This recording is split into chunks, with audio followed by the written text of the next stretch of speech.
Hey everybody, it's Jason Blaha here, and a few questions have come up. I did a video the other day. It was really controversial. A lot of people didn't like what I had to say, and I think a lot of them really missed the point of that video. That video wasn't about even caring what a person trains for. It was completely irrelevant. And that was that video I did about Jeremy Buendia, and I was shocked at how weak he was for the amount of total muscle he had through his whole body.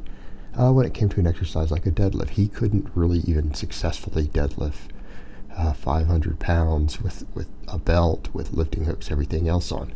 We're talking about a guy walking around 210 lean, obviously utilizing a fair amount of pharmaceutical assistance there to achieve what he has. And that's one of the points that always comes up. Some people are like, you go see guys like bodybuilders, and some of them are really strong, and some of them are surprisingly weak for their size. And I mean, that's a perfect example. A guy like that, good back development, traps, hamstrings, everything, right? Can't deadlift 500 pounds. When, we take novice lifters all the time, and in 2 to 3 years in the gym, it's not uncommon to take a 200-pound totally natty guy and have him deadlifting 500 pounds, for at least a rep for a single.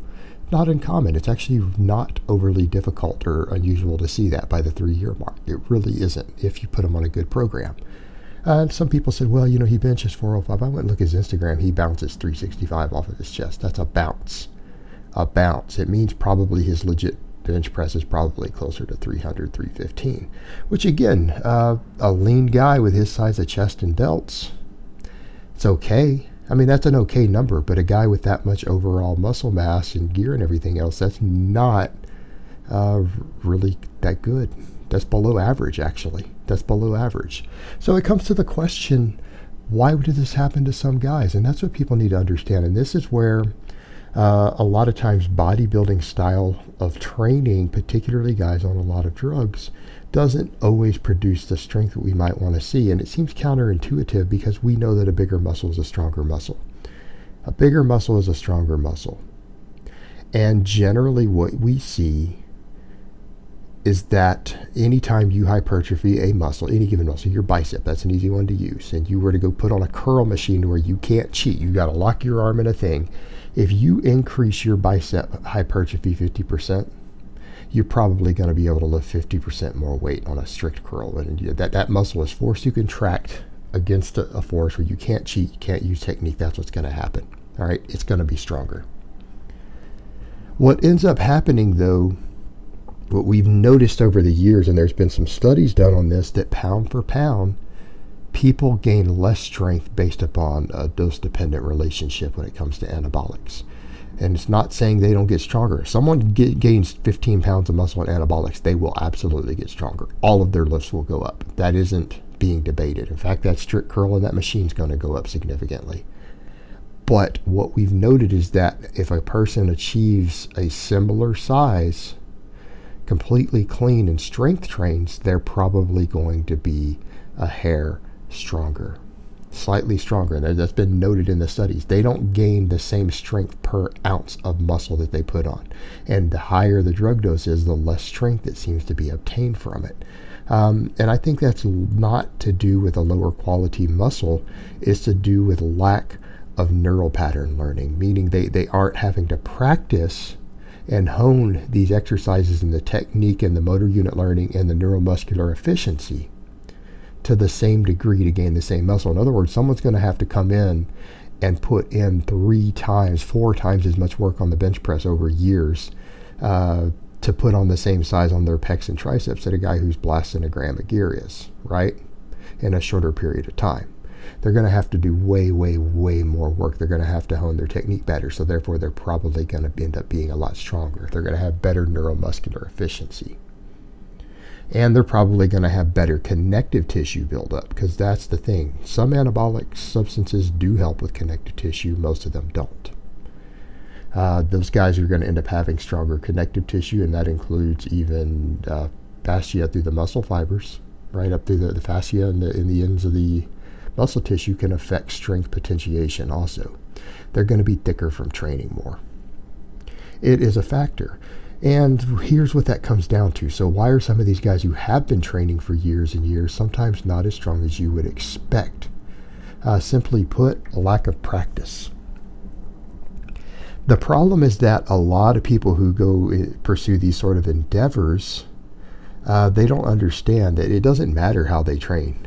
And people are going to say, oh my God, I can't believe you said that. It doesn't. If someone has a certain genetic potential and they're on a certain dose of substances, as long as they fatigue a muscle through any way possible, it's probably going to grow as fast as humanly possible. In other words, these guys always want to come in and they want to do 3 or 4 or 5 different exercises for a muscle.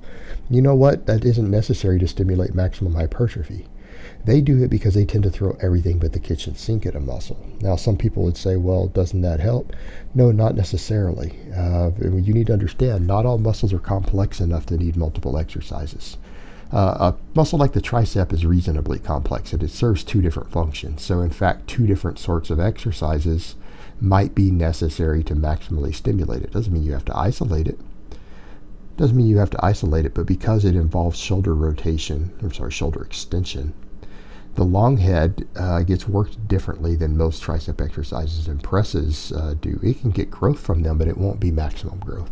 So you need a second exercise because of that additional major function that largely involves one of the major heads of a muscle like that.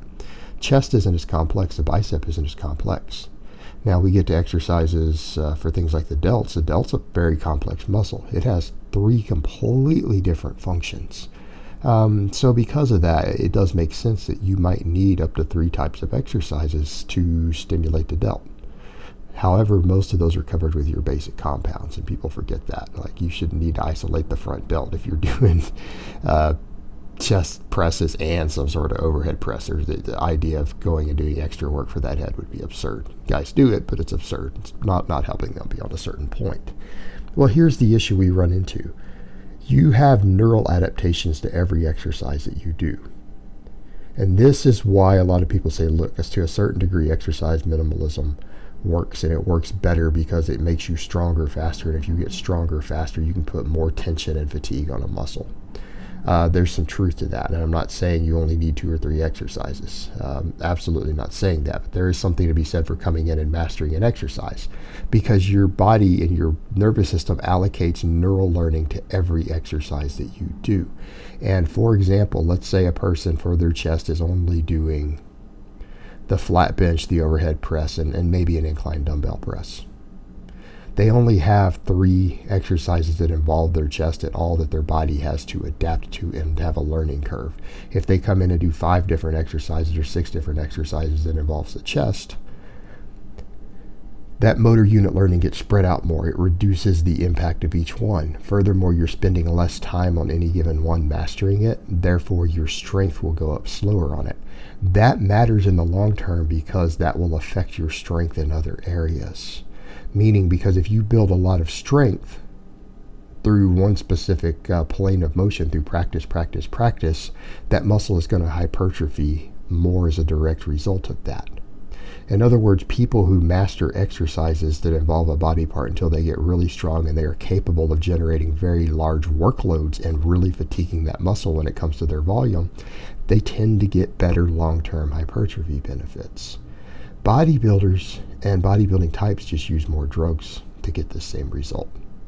In other words, a lot of them don't spend much time mastering these things. So ultimately, their neural learning gets spread out and they use a wide variety of exercises, hoping to stimulate the muscle in different and unique ways. They do what's oftentimes called throwing the kitchen sink out of it. They don't really think through, how are all these exercises going to work together? What's going to give me my best stimulation? What's going to bring up my weak point? They oftentimes just throw large numbers of different exercises.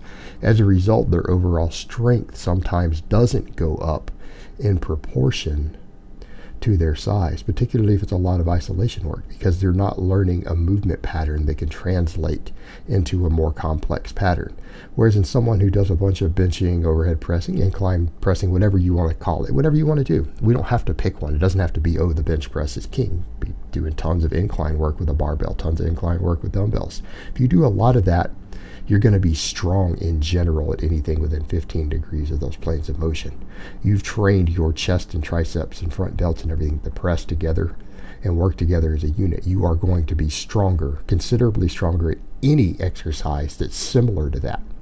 Whether it's a flat bench, an overhead press, you're going to be much, much stronger in general than if you had built up that same size using a lot more isolation work. And that is a big, big difference we run into here. And I'm not saying isolation work doesn't bring up a compound. It can, particularly if you select it carefully. In other words, you could do some tricep work and make your triceps bigger, and it will probably translate to a bigger bench press.